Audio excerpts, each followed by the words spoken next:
दुनिया की सबसे मुकद्दस और बरकतों वाली जगह, जहां अल्लाह का घर है, जहां लाखों करोड़ों दिल जुड़ जाते हैं, जहां हर जबान से एक ही नारा बुलंद होता है। यही वो मकाम है जिसे हम खाना काबा कहते हैं, और इसकी तामीर की कहानी ईमान को ताज़ा कर देने वाली है। पहला दूर, जमीन पर अल्लाह का पहला घर। कुरान मजीद में अल्लाह ताला ने फरमाया, बेशक सबसे पहला घर जो लोगों के लिए बनाया गया वही है जो मक्का में है, बाबरकत है और तमाम जहानों के लिए हिदायत है। अल्लाह ताला ने जमीन पर सबसे पहला घर अपनी इबादत के लिए हजरत आदम अलैहिस्सलाम के जरिए बनवाया।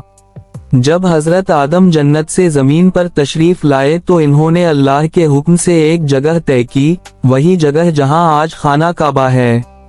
हजरत आदम अलैहिस्सलाम ने मिट्टी से एक बुलंद मकाम बनाया ताकि वहां अल्लाह की इबादत हो। कहा जाता है कि हजरत जबराइल अलैहिस्सलाम ने इन्हें इस जगह का नक्शा बताया। ये वही मकाम है जिसे बीत अल्लाह कहा गया। दूसरा दूर, तूफाने नूह के बाद। वक्त गुजरता गया, नस्लें बदल गईं। फिर एक वक्त ऐसा आया जब हजरत नूह अलैहिस्सलाम के जमाने में तूफान आया, जमीन पानी से भर गई और बीत अल्लाह की इमारत बह गई, मगर इसकी बुनियादें जमीन में बाकी रह गईं। ये बुनियादें बाद में फिर जाहिर हुए और यही वो बुनियादें थीं जिन पर हजरत इब्राहीम अलैहिस्सलाम और हजरत इस्माइल अलैहिस्सलाम ने दोबारा खाना काबा तामीर किया। हजरत इब्राहीम अलैहिस्सलाम का हुक्म इलाही। एक दिन हजरत इब्राहीम अलैहिस्सलाम को अल्लाह ताला की तरफ से वही हुई, ए इब्राहीम, मेरे घर को तामीर करो ताकि लोग मेरी इबादत के लिए आएं। हजरत इब्राहीम अलैहिस्सलाम ने अर्ज किया, ए रब, कहाँ बनाऊं? अल्लाह ताला ने फरमाया, जहां मेरी निशानी जाहिर हो।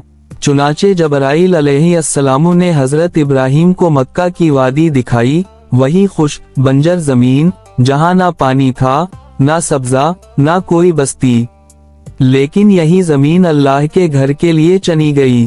तामीर का आगाज। हजरत इब्राहीम अलैहिस्सलाम ने अपने बेटे हजरत इस्माइल अलैहिस्सलाम को बुलाया। दोनों बाप बेटे ने अल्लाह के नाम से तामीर का काम शुरू किया। हजरत इस्माइल पत्थर लाते और हजरत इब्राहीम उनसे दीवार उठाते। कुरान में जिक्र है, और जब इब्राहीम और इस्माइल अपने हाथों से बीत अल्लाह की बुनियादें उठा रहे थे तो दुआ कर रहे थे, ए हमारे रब, हमसे कबूल फरमा, बेशक तो ही सुनने वाला, जानने वाला है।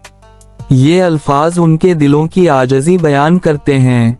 वो अल्लाह के हुक्म पर सब कुछ कर रहे थे, मगर फिर भी फख्र नहीं बल्कि दुआ कि ए रब, हमारी ये मेहनत कबूल फरमा। हजरे असूद का नस्ब होना। जब दीवारें बुलंद हो गईं तो हजरत इब्राहीम अलैहिस्सलाम ने कहा, ए इस्माइल, एक खास पत्थर लाओ जो निशान के तौर पर रखा जाए। हजरत इस्माइल पत्थर तलाश करने निकले। उसी दौरान जबराइल अलैहिस्सलाम हजरे असूद लेकर आए। ये पत्थर जन्नत से लाया गया जो असल में सफेद था, मगर इंसानों के गुनाहों की वजह से सियाह हो गया। हजरत इब्राहीम अलैहिस्सलाम ने हजरे असूद को काबा के मशरिकी कोने में नस्ब किया। ये वही पत्थर है जिसे आज भी हाजी और ज़ायरीन एहतिराम से बोसा देते हैं। तामीर मुकम्मल होने के बाद दुआ। जब खाना काबा की तामीर मुकम्मल हुई, हजरत इब्राहीम अलैहिस्सलाम और इस्माइल अलैहिस्सलाम ने हाथ उठाए और ये दुआ की, ए हमारे रब, हमें अपना फरमानबरदार बना दे और हमारी औलाद में से भी एक ऐसी उम्मत पैदा फरमा जो तेरी फरमानबरदार हो। उसी दुआ की बरकत से अल्लाह ने हजरत मोहम्मद सल्लल्लाहु अलैहि वसल्लम को इन्हीं की नस्ल में मबऊस फरमाया, जो अम्मत मुस्लिमा के लिए रहमत बने। काबा का बलावा, हज का आगाज। तामीर मुकम्मल हुई तो अल्लाह ताला ने फरमाया, ए इब्राहीम, लोगों में ऐलान कर दो कि वो हज के लिए आएं। हजरत इब्राहीम अलैहिस्सलाम ने अर्ज किया, ए रब, मेरी आवाज इतनी दूर तक कैसे पहुंचेगी? अल्लाह ने फरमाया, तुम ऐलान करो, पहुंचाना हमारा काम है। حضرت ابراہیم علیہ السلام مقام ابراہیم پر کھڑے ہو کر بلند آواز میں بولے، اے لوگو، اپنے رب کے گھر کی طرف آؤ، حج کرو۔ اللہ نے اس آواز کو پہاڑوں، زمینوں اور آنے والی نسلوں تک پہنچا دیا۔ یہ اسی پکار کا جواب ہے جو حضرت ابراہیم علیہ السلام نے دی تھی۔ خانہ کعبہ کی خصوصیات۔ خانہ کعبہ صرف ایک عمارت نہیں، بلکہ اللہ کی توحید کی علامت ہے۔ یہی قبلہ ہے جہاں رخ کر کے دنیا بھر کے مسلمان نماز پڑھتے ہیں۔ دنیا کا ہر مسلمان، چاہے مشرق میں ہو یا مغرب میں، شمال میں ہو یا جنوب میں، سب کا چہرہ ایک ہی سمت، خانہ کعبہ کی طرف ہوتا ہے۔ یہ اتحاد، یہ وحدت، اسلام کی روح ہے۔ قریش کے زمانے میں دوبارہ تعمیر۔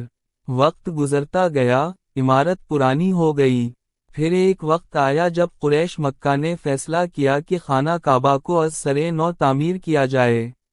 اسی وقت ایک مشہور واقعہ پیش آیا، حجر اسود کو نصب کرنے کا جھگڑا۔ تمام قبائل میں اختلاف ہوا کہ کون حجر اسود کو اپنی جگہ رکھے گا۔ یہ جھگڑا خطرناک حد تک بڑھ گیا۔ تب سب نے فیصلہ کیا کہ جو شخص سب سے پہلے حرم میں داخل ہوگا، وہ فیصلہ کرے گا۔ سب کی نظریں دروازے پر تھیں۔ اتنے میں حضرت محمد صلی اللہ علیہ وسلم تشریف لائے۔